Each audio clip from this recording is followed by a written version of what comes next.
Hello everyone, कैसे हैं आप। आज की शुरुआत एक नई पोइम के साथ, और आज की जो पोइम है for Anne Gregory. Anne Gregory के लिए ये पोइम का टाइटल है। एन ग्रेगरी एक गर्ल का नाम है और उसके लिए ये पोइम लिखी गई है।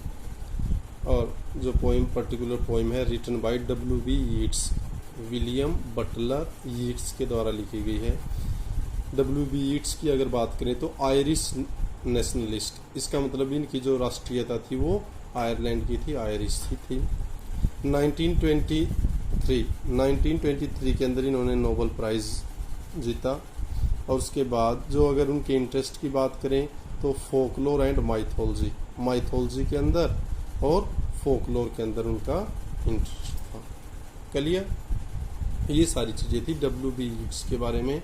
अब बात करते हैं अपनी particular poem for Anne Gregory के ऊपर। स्टार्ट करते हैं। बिल्कुल आसान अच्छी सी पोइम है, एक यंग एज में जैसे आप एक्सपेक्ट करते हो सेम उसी तरह का एक क्लेवर है और एक मैसेज, काफ़ी इम्पोर्टेंट मैसेज है उसके पीछे। क्योंकि यंग एज में एक अट्रैक्शन होता है, सेम अट्रैक्शन यहाँ पे डेपिक्ट किया गया है और उसके आगे आफ्टर मैथ उसके रिजल्ट भी बताए गए हैं और सोल्यूशन भी बताए गए। देखते हैं।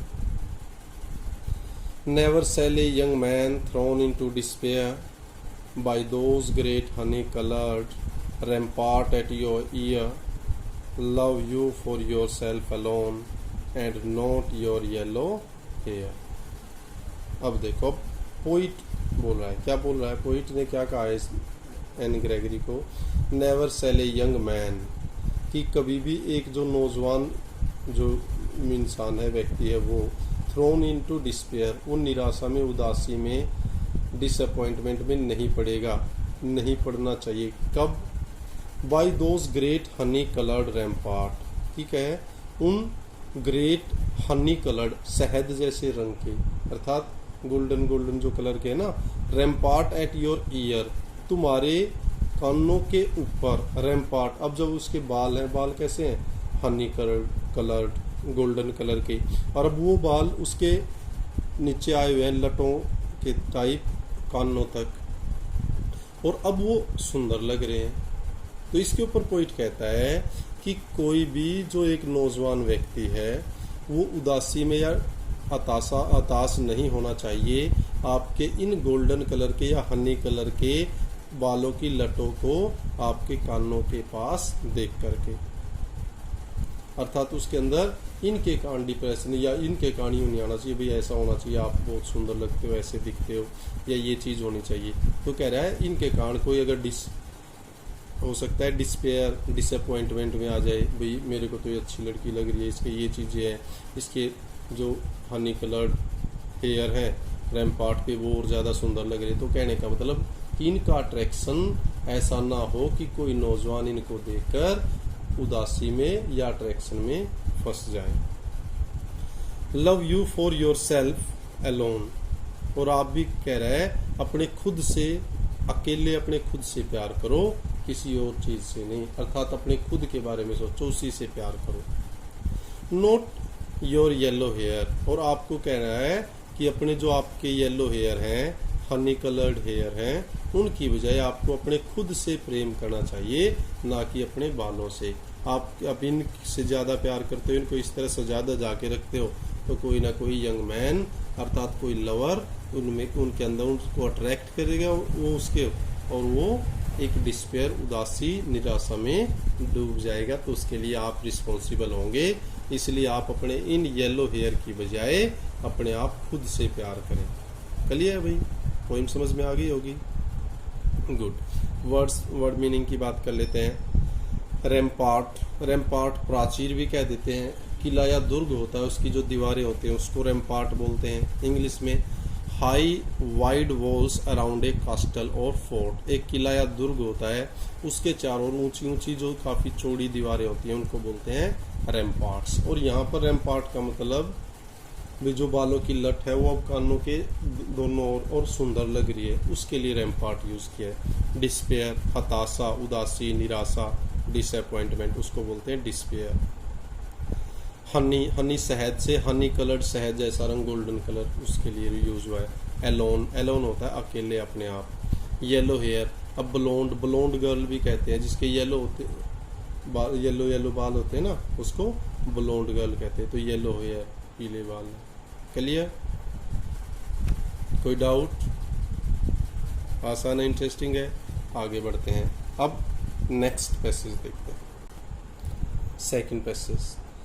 But I can get a hair dye and set such colour there, brown और ब्लैक और carrot, that young man in despair may love me for myself alone and not my yellow hair। समझ में आ गया? अब देखते हैं आगे। अब जो एन ग्रेगरी है, अब वो अपना रिप्लाई देती है। जब पोइट ने उसको ऐसे, पोइट ने पहले बताया उसको भाई ऐसा होता है, आपके बालों के कारण ऐसा अट्रैक्शन में बच्चे फंस रहे हैं, नौजवान बच्चे, और वो उदासी में, हताशा में, डिसअपॉइंटमेंट की ओर जा रहे हैं, डिस्पेयर की ओर जा रहे हैं। तो अब एन ग्रेगरी का क्या आंसर है वो देखें। But I can get a hair dye, कि अगर वो मेरे बालों पे अट्रैक्ट है, अर्थात उनके कारण अगर वो डिस्पेयर, उदासीन, हताशा में जा रहा है, तो हो सकता है मैं अपने बालों में डाई करवा लूँ। डाई पता है ना, कलर करवा लेना। And set such colour there, और उनमें, उन बालों के अंदर इस तरह का कलर कर लूँ। कैसा? ब्राउन, या तो ब्राउन कलर, या फिर ब्लैक कलर, या फिर कैरेट, गाजर जैसा, गाजरी रंग। तो क्या है, अगर मैं इसकी बजाय जो येलो कलर है, अर्थात जो हनी कलर है, उसकी बजाय मैं ब्राउन कलर करवा लूँ अपने बालों में, ब्लैक कलर की डाई कर लूँ, या कैरेट कलर की, फिर क्या होगा? That young man in despair may love me for myself alone. तो जो नौजवान व्यक्ति है, जो अब उदासी में, हताशा में, डिसअपॉइंटमेंट में है, तो वो भी तो मेरे लिए प्यार करे, अकेले, मेरे बालों से नहीं। अर्थात उसको भी तो मुझसे प्यार होना चाहिए, ना कि मेरे बालों से, क्योंकि बालों को तो मैं भी क्या है, डाई करवा सकती हूँ, बाल तो थोड़े दिन में चेंज हो जाएंगे। इसका मतलब अब जो हमारी प्रोटैगोनिस्ट है वो एक मैसेज देती है कि कोई प्यार करे तो वो आपको करे, ना कि आपके किसी स्पेशल अट्रैक्शन से। अगर वो किसी पर्टिकुलर अट्रैक्शन से आपसे प्यार कर रहा है, तो कुछ टाइम के बाद वो फेड हो जाएगा और वो आपसे प्यार करना बंद कर देगा। क्लियर है? तो इसका मतलब अब एन ग्रेगरी बोल रही है कि बालों को तो मैं कलर भी करवा सकती हूँ, कैसा भी कलर, फिर क्या होगा उसका, अगर वो बालों को ही पसंद कर रहा है तो। अब इसके अंदर कैरेट गाजर भी होता है, और गाजरी रंग के लिए माई सेल्फ, मैं खुद, अपने आप, और कोई मीनिंग मेरे को नहीं लग रहा है, सब आसान है। डाई करवाना हेयर। क्लियर? नेक्स्ट पैसेज देख लेते हैं। I heard an old religious man by yesternight declare that he had found a text to prove that only God, my dear, could love you for myself alone and not your yellow hair। अब देखें, अब इसमें, अब ये concluding passage है। Concluding इसका मतलब निष्कर्ष वाला। एक पहले पोइट ने उसको बताया, फिर उस लड़की ने उसका आंसर दिया। अब ये कंक्लूडिंग है। अब दोनों को अपने अंदर समअप करके आपको एक नया मैसेज, एक नया लेसन देगा। अब इसको देखें। I heard an old religious man, कि मैंने सुना है एक काफ़ी बूढ़े, काफ़ी अनुभवी धार्मिक व्यक्ति से। बाय यस्टरनाइट डिक्लेयर, उसने पिछली ही रात, यस्टरनाइट पिछली, द प्रीवियस नाइट, पिछली रात डिक्लेयर किया, घोषणा की। क्या घोषणा की? That he had found a text to prove that only God, कि उसे एक टेक्स्ट मिला है, एक कोई लिखा हुआ प्रतिलेख मिला है जो ये सिद्ध करता है that only God my dear could love you for myself alone, कि केवल इस पूरी सृष्टि में, इस पूरे संसार में भगवान ही एकमात्र ऐसा है जो आपको आपके लिए अकेले प्यार कर सकता है।